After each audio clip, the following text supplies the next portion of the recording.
Hey guys, it's Matt here from Henry Shine. So week 2 from home in self-isolation. Just explaining how everything's going with me, what's going mentally through my, just joking, we're not going to do that. We're going to do a video today about designing in-house crowns, and what we're going to do, I'm going to show you a couple of techniques that you can use when you go digital to allow you to become a better dentist. A couple of, how to check occlusion, checking your margins, all that kind of stuff, how you can use articulating paper, so an analog way in the digital workflow that allows you to double check your bite if you're not sure of it. And then we're going to go scan my friend Test McTest here. We're going to design, what's this one? That's going to be a 2-3. So 2-3 we're going to design. I'm going to show you a couple of the blocks that we have, ones that might be particularly good for this, this design. And then we're going to go through and mill it out on this VHF Z4 mill. So now I will do another video dedicated towards Plan Mecca as well. It's just the only downside is, as I don't have a compressor at my house, the VHF worked well to bring here because it's got a built-in compressor. So it's easier to plonk it down and get it up and running. So scanning pretty much well. Let's do that. What I'm going to do, we're going to move the camera, so it's just going to be looking at the screen. I'll do a quick scan, and we're going to do this in real time, and we're going to see how fast. Let's have a race. We're going to have a race to see how fast it takes us to scan, design, mill out a crown. And now I do have the option to furnace here as well. So if we decide to go something like Vita Suprenity, we could furnace this here. However, due to me having small children in the house and having an oven that gets up to 850 degrees, I'm going to turn it on and open it so you can see it, but we're not going to risk it. So I'll show you the benefits of something that doesn't need firing, which is a Vita Trilux Forte. So this particular block, I don't know if you can see it up there, but it's got a gradient. So as you mill it out, it's looking quite translucent on the incisor ledge, and you're getting a nice shade through the middle of the tooth, and that's a really good finish. All you need to do is mill it out, polish it, and it's ready to go in the patient's mouth. So let's do it. Let's move the camera. Let's get it on. Okay, just to see how fast this is going to take us, I'm going to set up our stopwatch. Now I could do it on my phone. It's actually a little bit neater. You know what? Let's cancel that. Let's do it on my phone. What I'm going to do is I'm going to set up the... Am I in the screen? So what I'm going to do, I'm going to set up the timer on my phone, and we're going to just... So I'm in real time. We'll measure real time. So what we're going to do, we're going to get my set... Cut! So what we're going to do, we're going to set my my phone off in a timer, and we're going to test, and I'll show you how long this takes from start to finish. Alright, so if you can see that, we're going to hit start. Now, I'll just put that down there. We're going to go into our patient, test mill. We're going to go new case. Now, we're going to do this, so we're going to scan the patient with their tooth still there initially. So, new case, in-house, and we're going to tick 2-3, anatomy. We're going to choose crown. For us today, we're going to choose, let's go Vita Suprenity, A1, and the Z4 mill. Next. So all of this stuff that I just put in there, technically speaking, you could have your assistant do that for you. Scanner is now ready, so we're just going to scan a quadrant. That's all we need to scan. That's all we need for that side. So I can do a quick trim now if I wish.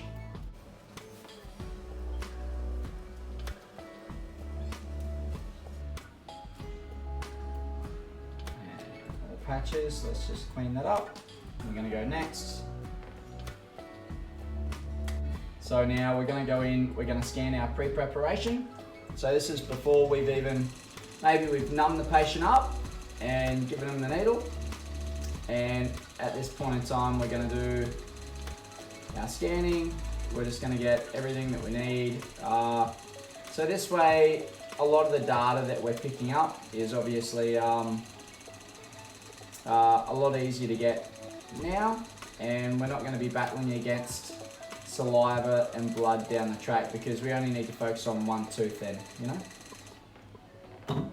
So after we've scanned there, so the scanner then will also, if we go mark tooth, the scanner also has the ability to mark the tooth.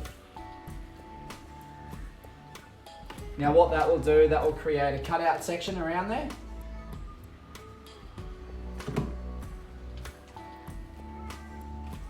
So you can see it's now cut out our tooth, and now what I can do, bunk, let's prep. Now this is prepping time, so let's just go in and scan.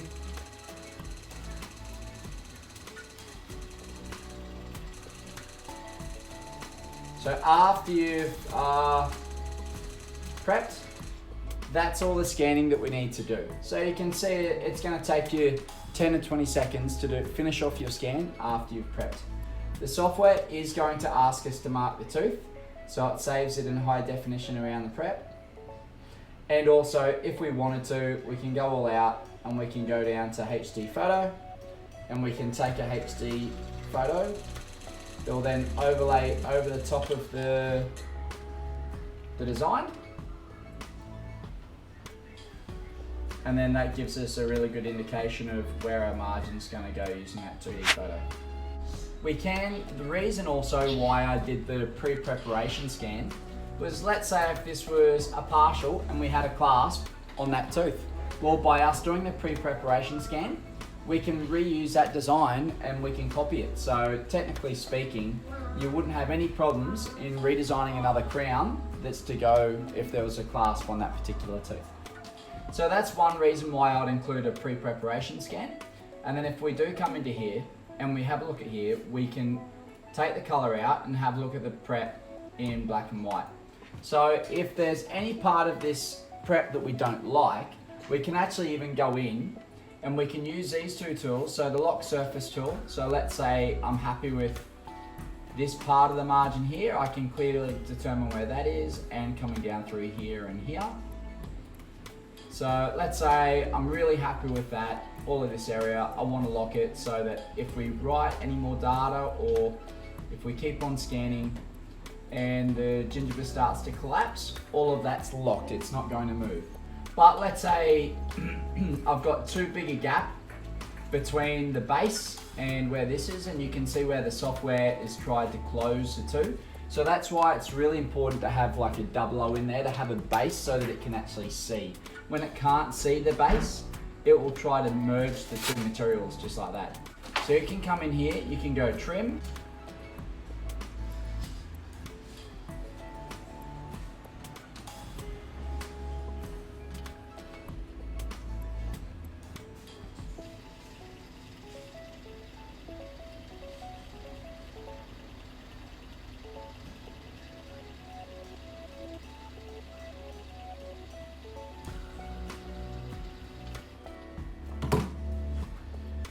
So now you can come in here and you can see our margin a little bit clearer coming through there. So you can see that if I were to put anything else over the margin, it's not going to rewrite over the top of there. So this is an incredibly handy tool that you can get within 3Shape software. So now, you know, you can really see the benefits of going digital. So if any part of this margin was no good and we couldn't clearly see it on black and white, then what I would suggest doing is going, do your trim, work on your traction in that particular area, and then you can carry on and keep on moving forward into the next step. So all of this stuff is really important, and there's also this direction, so we can check our path of insertion at this point in time as well. So depending on where our path of insertion is, which this line here, that's our path of insertion. So if I were to use a viewing direction, you can see down here, you can hit use view. and that's going to let us know if we've got any undercuts in around that prep, which we don't. So now we're going to do the bite.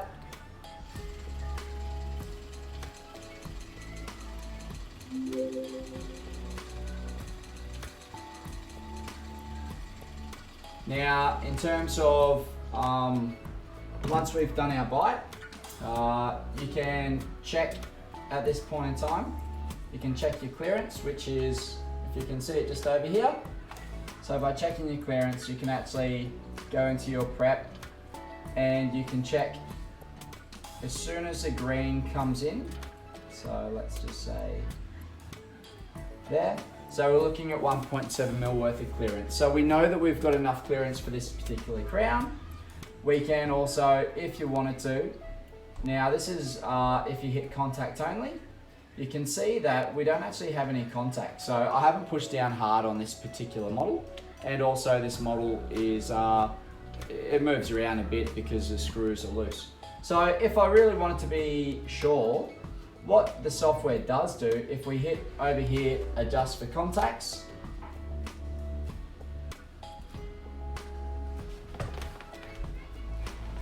so what this does, this then tries to figure out the best contact for what we've got.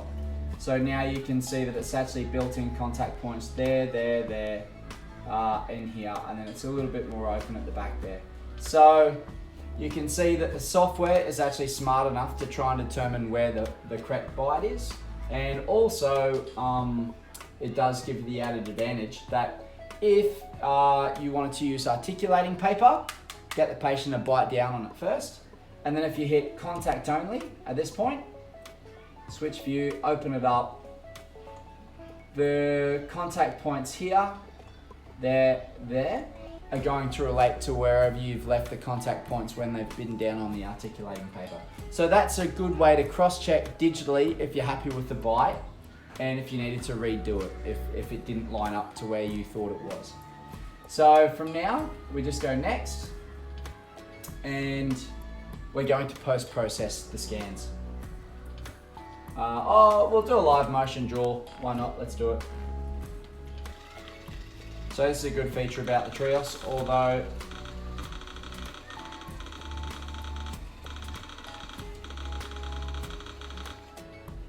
so you can get the patient to do their live draw movements and you can integrate that into the scanner and the design software as well.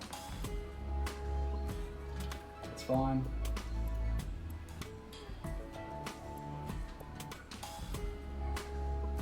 All right, so we're going to go next. So if we wanted to use that as our articulator, we could. So the post-processing stage, what happens is when it's scanning, it's saving the data as images per second. So it's like a film, you know, like your old school film where it's like, and it's sorry about my children in the background. So it saves it as a film. Now, it changes the film into a 3D image. So that's what this process is. It's a rendering. So now it's creating an image, and because we mark that the tooth as a crown, it's going to save around the crown as a high definition prep. So your average scan might be about 40 micron.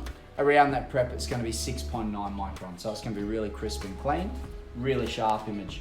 And one thing as well that you can do as well that helps when you do go digital, when you're doing your prep scan, tissue management's key. So you'd be putting in 2 cords.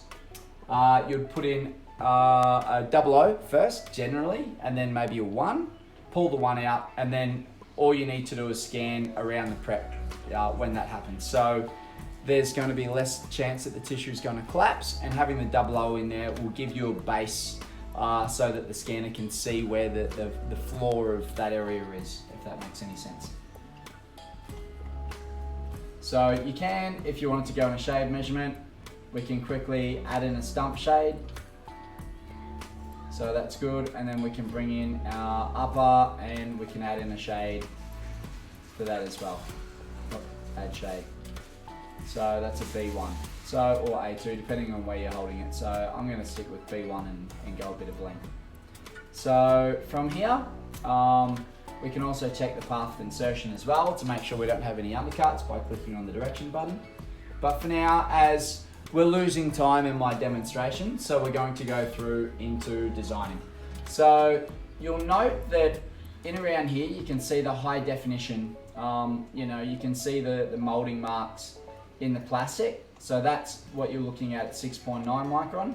This is what you're looking at over here at about 40 micron. So their Design Studio software, you come in, you click on the margin, and then the software tries to determine where the margin line is. So at this point in time, I'm pretty happy with that. I'll turn the color in, see if I'm happy. Yeah, I'm pretty happy with that. I might maybe pull that out just there a little bit.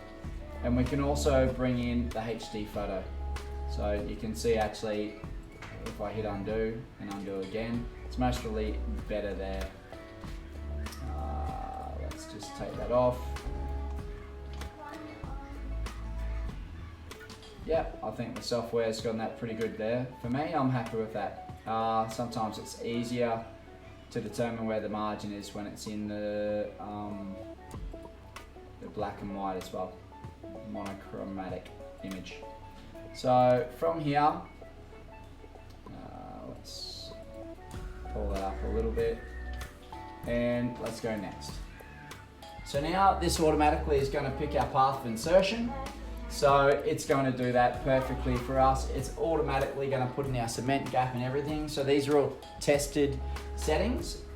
It also, as you can see right now, it's just put our crown into the right articulating place in its occlusal plane.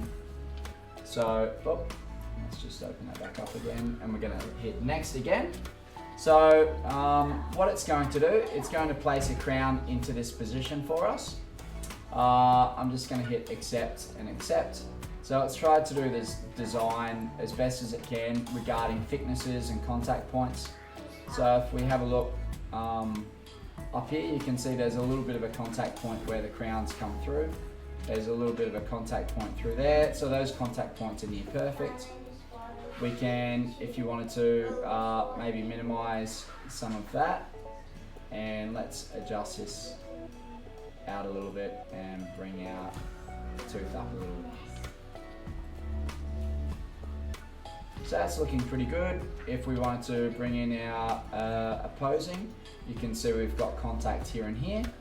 So if you really wanted to at this point in time, what we can do is we can play around and we can, let's say, pull areas out. If you wanted to expand out some areas, thicken them up a little bit. And then you can use wax knife to make a couple of fine adjustments as well. Now, after you've made these fine adjustments, I always like the old smooth-a-rooney. And smooth-a-rooney just smooths out those areas for us. So if an area is getting a bit thin across the buccal or labial area, it's not going to be, a deal breaker. But definitely when it comes to occlusal, you want to make sure that you've got enough thickness, occlusally. So what I'm going to do here, I'm pretty happy with our height here. I'm happy with our contact points. Maybe I'll adjust the contact points a little bit more. So you can use, you can bring the crown out. You can bring the crown out, so you can see now our contact points are a lot thicker. But we do have the ability that if you wanted to, we can come into an automatic adjustments. So we can, let's say, I always like them about -2, hit that, and it's going to adjust our contact point to where we've got it there, and it would have done the same on this side as well. So that's good. Occlusally, you can see we're coming through the opposing. So I'm going to set that to +2. Oh. And I'm going to hit plus, and that's going to bring that just out of occlusion for us. So that's pretty much our crown design. Now you can, if you wanted to as well, by clicking over here, we can copy our original anatomy. So it's going to copy the original design. And we can also, when it comes into, if we hit patient-specific motion, we can use the software to adjust. So that's a patient's live draw motion. and we can hit plus, and it's going to adjust that to the patient specific motion. Or if you wanted to use just a regular articulator, so if we hit undo, we can now come back in and hit play for regular articulator, and it's going to adjust that obviously off a generalized articulator. So that's done, crown designed. Now it's saying that there's an area that's a bit thin, that's this area here. Crown design's all done, and we're going to hit next. Crown 2, 3. So there is a large library of teeth that you can choose from. So, but that's all done. Now it's going to put it into the block. So I get to choose what block, it's going to be milled in. So this one's a LS14 block that it's chosen for its length and whatnot. So you can adjust the crown around, or you can adjust your sprue as well. You can choose standard definition, high definition, or fast. I generally suggest go high definition if you've got the chance. It'll add in, you'll notice when I choose high definition, it'll add in an extra burr to do the milling down there. So it just adds a little bit more time on the milling strategy, but you get a slightly nicer finish. It is marginal at best, but I'd say that in the tight crevices in a prep, up around, the occlusal area of your prep, it's not going to over mill internally if you're choosing high definition. And then all we'll do from here, we'll go into produce, and then it's going to produce that crown.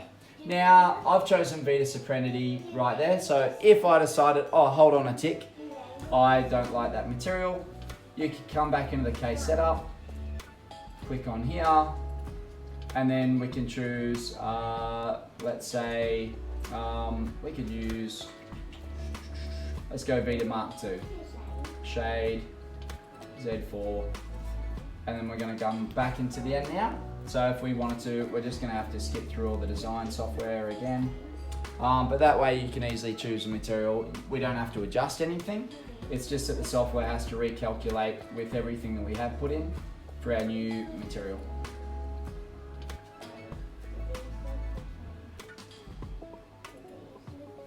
Now if you hit correct, it would thicken up that area if we wanted to. So it's got some features, so please wait. Now we're going to be milling this out in Vita Mark II. Now, so you can see we've got either, this is going to fit in, it'll tell you what blocks it can fit in, an I8, I12, I10, I12, I14. So I've got I do have an I8 block here, so I could fit that in a block as big as this. That can be done. Now, obviously, no, it's not going to fit in, so it's going to let me know. So I'm going to choose an I12, and I'm going to go high definition.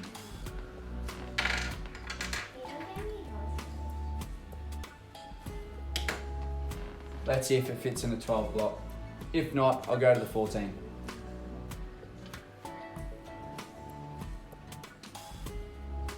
All right.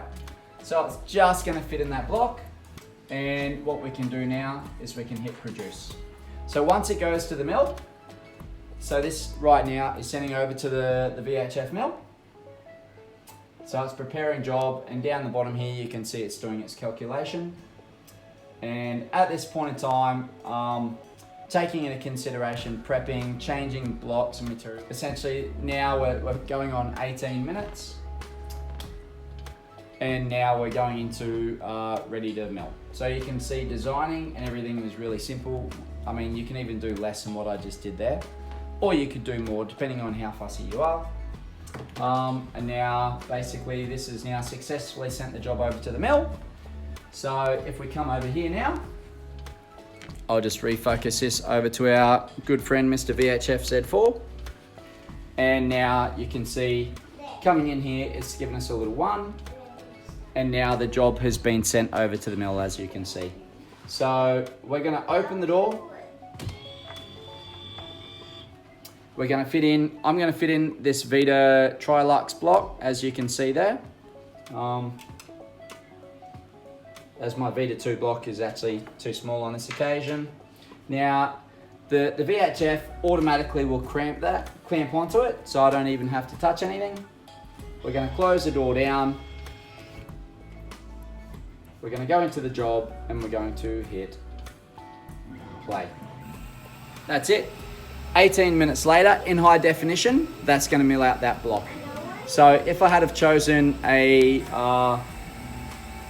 regular milling strategy, that 18 minutes might have come down to maybe 15 or 13 or something like that.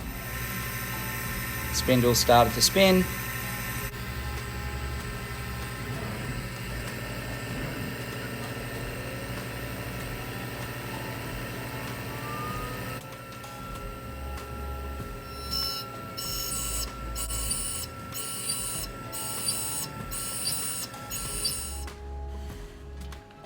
Okay, so the crown is now finished being milled. So what's happened is after it finished, I pulled it out, closed it down. The particular crown came out on the block like so. Sorry about my children in the background. It's that time of day. So I snapped it off. Now if this was this is the Trolux Forte. So with this one, I don't need to fire it, but I'll show you the process behind firing as well as straight polish. So if I wanted to, as soon as it came out, rather than snapping it off like what I did off the block, I could use a little diamond burr, just cut through the little sprue that was there, and then use something like a stone burr just to smooth off the rest of the sprue. And now for this Trolux Forte, all you need is a little polishing burr, so like a little rubber burr just to polish it up, and that's it, done. If you really wanted to, you could use a little bit of paste and a little brush like that, or you can use that on your glass ceramics or zirconia as well. So now that's the Trolux Forte, well and truly, you could have it scanned, designed, milled, fitted, cemented in the mouth. If you use something like the new Panavia SA, you could have that in the mouth nearly straight away. This is going to bond really well to that, and you're not going to mess around with primers or anything like that. It's all built into the new Panavia SA bonding agent. So and even just a bit of Velo Light, and it's your beauty. Now if we were to go the other way and we wanted to fire, say, Vita Sopranity, this is basically zirconia reinforced glass ceramic, which is that one. So this is what it would look like in the block originally. When it gets milled out, or as it's getting milled out, that's just fully milled and then obviously stained and glazed. So it's a really nice finished product, if you can see that there. Really nice finish. And what you do, the block's not going to come out like a layered block like the Trolux Forte. So you'd do a little bit of staining. So you'd add in a little bit of clear glaze, you'd add in a little bit of brown, you'd add in, say, a little bit of white somewhere as well, and a little bit of blue. And what you do, you mix the clear with the stain, and then you'd paint it on. So, you'd paint a little bit of brown around the incisal edge for staining around there, and you could come around and stain your back. Before you do the staining, one thing you would actually do as well, you put a little bit of firing paste. So we've got some Vita firing paste. You put it up inside the crown, and then you'd use, they've got, the Vita furnace has like little holding tools, basically go up in there. And then if you wanted to, while you're staining, rather than holding it with your hand, you could use a little tool just to hold it, and then you could stain it. So a little bit of yellow or brown around the margin. And then what you can do, if you had a little bit of the blue, you would do a little bit of blue on the incisal edge with maybe a little bit of white on the tip, and you do it around. And then if you really wanted to, give it a little bit of a blow, and then basically, you make it sure that it's thick enough so that glaze takes full effect. And then from here, after you finish staining and glazing, obviously you come into your furnace, you choose your material, Vita Sopranity. That's going to open up. 21 minutes later, it's going to be mighty hot. You're going to pull it out, so it's going to be on its little, no, it's not hot. It's going to be on its little base plate, like so. You're going to fit that into the furnace, and then that's going to start cooking.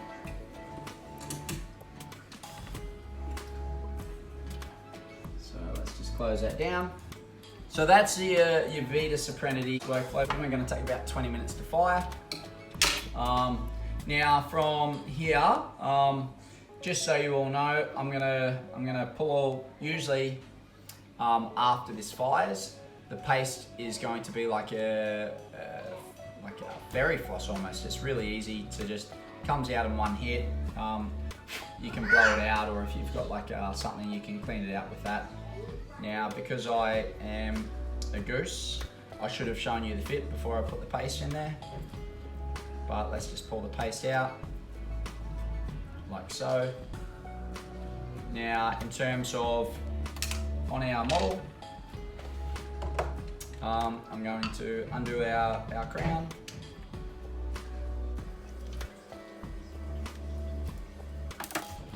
So, where's my...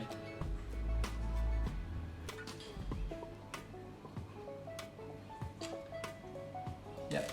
So this is the one that I just milled. Now there's a little bit of paste in there still, right? Now I haven't, as I said, I haven't polished this up. What I will actually do, I'll just paint a little bit more glaze over it so you can get the effect of what it would look like if you did polish it up. And obviously this would just need a, if you want to do something like that. So this is that Vita Trilux Forte. Where is the camera? It's over this side. So you can see you get a nice translucent incisor ledge. What is it like in the model though? Let's just quickly test that one. Now I'll just wipe off my glaze that I just put on there. Try and blow out a little bit more of that. So in here, we're gonna pop that down and I'll just tighten it back in again.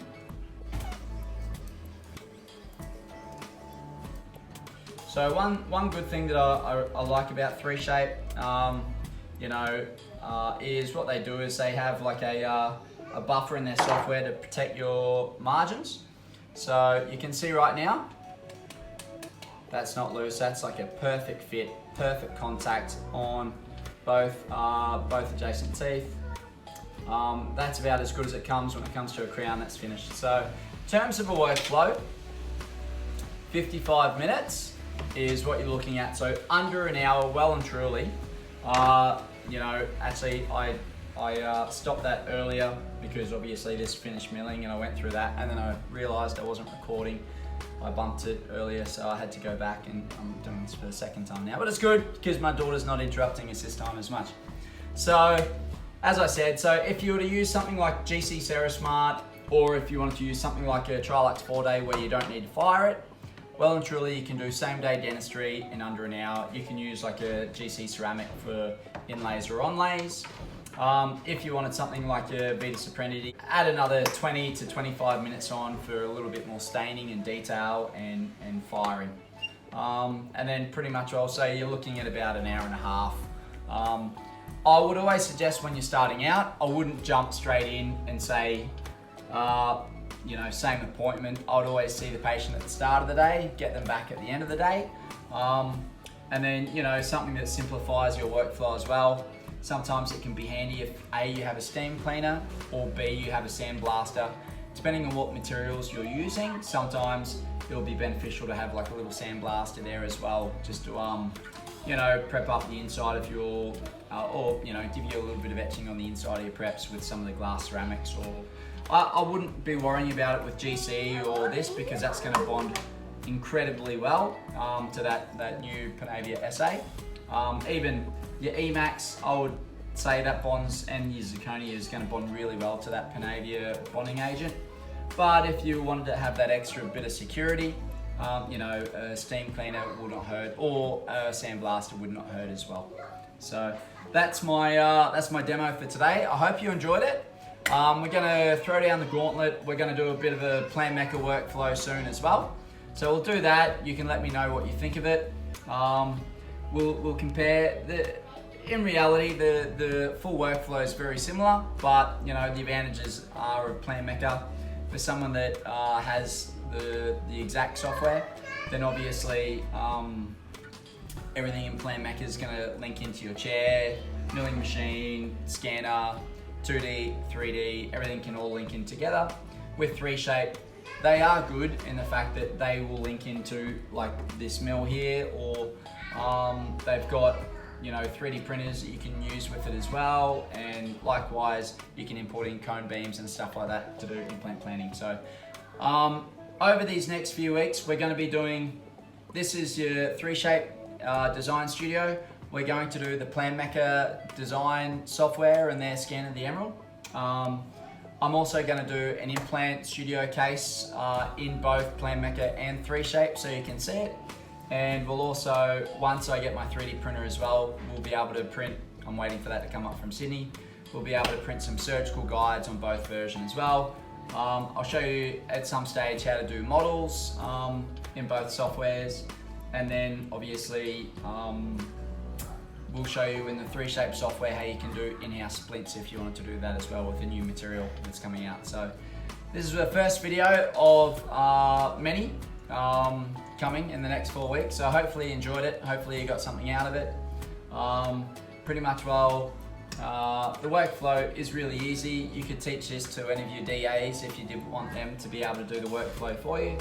Obviously that's my job up here in Queensland, or actually technically speaking New South Wales. However, I now have my permit to head up to Queensland, so if I do need to do any installs coming up, I can. Yeah, so that's it. Hopefully you enjoyed it. Take care guys, all the best, and no doubt I'll speak to you in the next video. See ya.